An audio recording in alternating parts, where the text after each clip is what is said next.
हाँ जी, क्या हाल-चाल है? तो आज मैं एक छोटा-सा वीडियो बनाना चाहता हूँ इस टॉपिक के ऊपर कि आपको अपना प्राइवेट सर्वर लेना चाहिए नहीं लेना चाहिए। तो अगर आप कुछ सीख रहे हो, जैसे आपने नोड.जेएस सीखा या फिर आपने वेबसाइट डेवलपमेंट सीखी या फिर अगर आप कोई भी आज की डेट में कोई एआई बेस्ड टूल सीख रहे हो या सीखना चाहते हो, तो मेरे ख्याल से आप अगर अपना सर्वर लेते हो, स्पेशली अगर आप अपना वर्चुअल प्राइवेट सर्वर लेते हो, तो आपकी डेफ़िनेटली हेल्प होगी। उसका रीज़न ये है कि क्योंकि जो आपका अपना सर्वर होता है, वहाँ पे आपका पूरा कंट्रोल होता है और it is basically your own computer. जो आपको मिलता है, जहाँ पे आप कुछ भी इंस्टॉल करो, जहाँ पे आप ऑब्वियसली कुछ भी इंस्टॉल करने की तो बात वैसे सही नहीं है क्योंकि कुछ ना कुछ तो लिमिटेशंस होती हैं, but you have basically lot of freedom and अगर आपके पास अपना सर्वर होता है, अपना वीपीएस होता है, तो आप वहाँ पे अपनी वेबसाइट तो होस्ट कर ही सकते हो, बट मेबी आप अपने सर्वर पे अपनी फाइल्स बैकअप कर सकते हो। मेबी आप अपने सर्वर पे कोई वीपीएन सर्वर सेटअप कर सकते हो। बट बेयर मिनिमम अगर आप अपनी वेबसाइट भी होस्ट कर रहे हो, तो वो भी एक आई थिंक अच्छी बात है।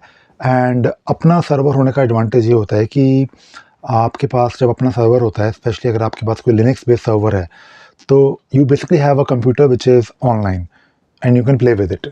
ठीक है, आप वहाँ पे आप कुछ भी प्रैक्टिस कर रहे हो, कुछ भी सीख रहे हो, कुछ भी आपको कोई टूल सीखना है, समझना है, कोई आपको यूटिलिटी समझनी है, तो आप ऑब्वियसली वहाँ पे कर सकते हो।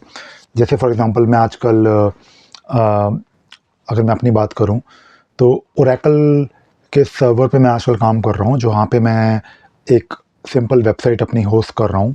और अगर आपके पास अपनी एक वेबसाइट होती है, तो जैसे मैंने अपनी वीडियोस में कई बार बताया है कि आई थिंक अपनी वेबसाइट होना एक बहुत ही एक इम्पॉर्टेंट चीज़ है आज की डेट में।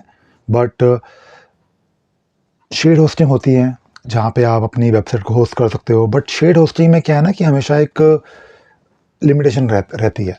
वहाँ पे आप ऑब्वियसली आप अपनी मर्जी का सॉफ्टवेयर इंस्टॉल नहीं कर सकते हो। वहाँ पे ऑब्वियसली स्पेस और मेमोरी की भी लिमिटेशन होती है। अपने सर्वर पे भी लिमिटेशंस होती हैं, बट वो उतनी ज़्यादा नहीं होती। तो मेरे ख्याल से अगर आप स्पेशली अगर आप लर्निंग कर रहे हो, अगर आप चाहते हो कि आपके पास एक अपना प्लेटफ़ॉर्म हो, जहाँ पे आप अपनी वेबसाइट होस्ट करो, कुछ सेव कर रहे हो अपनी फाइल्स या मेबी फॉर लर्निंग, तो I think having your own personal server, specially a VPS server is always useful. तो बस ये एक छोटा-सा मेरे को वीडियो बनाना था और होपफुली अगर आपको अच्छा लगा हो, तो please reach out to me. और अगर आपको कोई भी डाउट हो तो मेरे से कमेंट करके आप पूछ सकते हो। चलो, बस यही कुछ बातें करनी थी। Thank you very much. Bye bye.